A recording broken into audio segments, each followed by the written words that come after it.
सुनिए साहब, मोहतरमा का बयान सुनिए, आपका भी टीचर साहब खून खोल जाएगा। स्टार टीचर, यूट्यूब वाले स्टार टीचर, यूट्यूब वाले स्टार टीचर, जानना ना कौड़ी, कभी ब्लैक बोर्ड लेकर कुछ एक्सप्लेनर बनाते हैं, खाली व्यूज बटोरते हैं, उटपटांग ग्रैब्स लिखते हैं और उसके बाद से अपने आप को इतना महारथी समझने लगते हैं कि कुछ लोग उनको फॉलो करने लगते हैं उनके तमाशे की वजह से, और फिर वो जाकर जहां पर जो आता है वो बोलते हैं और उसके दम पर फिर वो पैसे वसूलते हैं, छात्रों से वसूलते हैं। बिल्कुल तुम्हारी तरह एकदम बात है। ये जो एक्सप्लेनर बनाने वाले यूट्यूबर्स हैं और जो शिक्षक हैं उनमें फर्क है, वो फर्क सबको समझना पड़ेगा। ये जो आकर पैसों के लिए अपना धंधा बना रहे हैं एजुकेशन को, वो एक तरफ है, और इसी वजह से स्कूल्स, कॉलेजेस, यूनिवर्सिटीज में पढ़ाई नहीं होती है। बच्चों से कह दिया जाता है कि भैया तुम कोचिंग सेंटर कोई ज्वाइन कर लो तभी तुम क्रैक कर पाओगे। ये कैसी व्यवस्था में हम जी रहे हैं? ये बहुत बड़ा सवाल है। आज बहुत बड़ा सवाल किया है मैडम ने कि जो यूट्यूब पे पढ़ा रहे हैं और जो शिक्षक हैं उनमें फर्क है।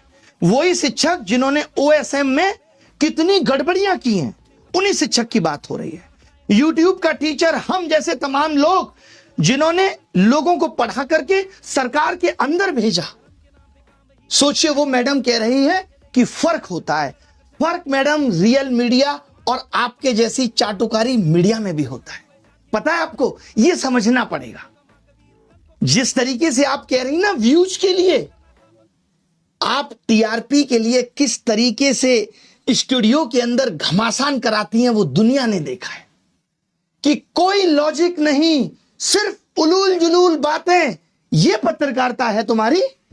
इसको नंबर मिलने चाहिए। ये पत्रकारिता है लोगों के लिए। ये देखिए, झालमुड़ी सिर्फ एक स्ट्रीट फूड नहीं है, ये इमोशन है। ये इमोशन है झालमुड़ी। ओए होए, एक जज्बात है। गजब पत्रकारिता करती हैं। गलियों की हम आवाज जैसों है, को रेलवे नालायक की बोलने के हलचल है, बाद गंगा साफ किनारे की पत्रकारिता ठंडी तो हवा देखिए के साथ घुला हुआ कितनी स्वाद गजब है, है। जिसमें सरसों के तेल की तीखी खुशबू, हाय हाय, सरसों की तेल की तीखी खुशबू, चटपटाहट, उसी की सुंदरता है साहब। एक ऐसी कहानी बनाते हैं जो हर बंगाली के दिल में बस जाती है। जो आपने पोएट्री चिपकाई है ना, कसम से मजा आ गया। सोचिए कैसे कैसे मीम बन रहे हैं तुम लोगों पे। जहां जाते हो वहां लोग मोदी मीडिया गोदी मीडिया चिल्ला के संबोधित करते हैं। सड़क पे निकलने की औकात नहीं बची है। मालूम है, इस देश के एंकर्स की सड़क पे उतरने की औकात नहीं बची है। अब इनका जीवन स्टूडियो तक सीमित है। लोग गिरेबान पकड़ के पूछ लेंगे कि क्या कर रहे हो। आपको तो चौथा स्तंभ कहा जाता था। पिछले साल रैंकिंग 153 थी, इस साल 157 है, और वो यूट्यूब के एजुकेटर्स पे सवाल उठा रहे हैं। तुमने क्या किया भाई? कभी प्रधानमंत्री से तुम सवाल पूछ पाए?